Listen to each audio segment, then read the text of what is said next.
Paano mo masasabi kapag mahal na mahal ka ng lalaki? Yung kapag kahit sobrang tuyuin ka, hindi niya kailangan sabayan yung pagiging tuyuin mo. Hindi yung tutuyuin ka tapos tutuyuin din siya. Makikipagtalo siya sa'yo. Kahit na minsan yung pagiging tuyuin ng isang babae, way lang nila yun para lambingin sila. Way lang yun para ma-catch yung attention o yung time ng lalaki. Na madalas hindi nakikita ng ibang lalaki yun.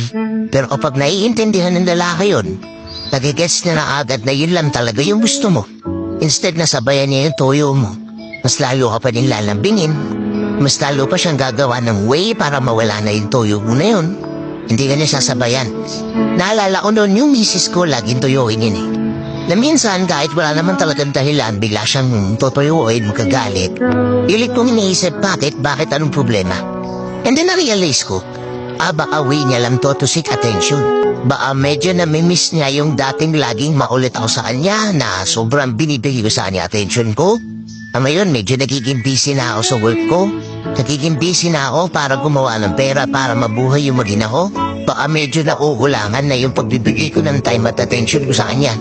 Kaya naiintindihan ko na siya. Kaya every time pa lang napabuelo pa lang yung toyo niya, inuunahan ko na.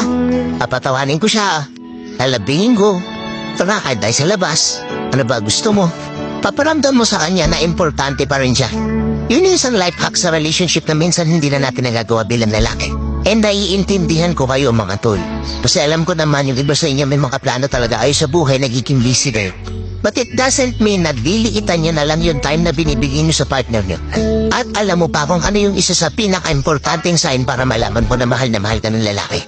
Girls, pakinggan nyo ito mabuti. Kahit anong mangyari, hindi iti-trigger ng lalaki yung insecurities niyo.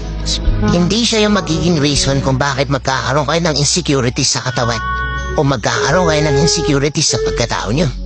Minsan, naasa rin tayo ng mga babae, sabihin nila, o tignan mo itong ganda. Ikaw naman, mapapasagot ka na, oo man, ang ganda. Ganda ng babae.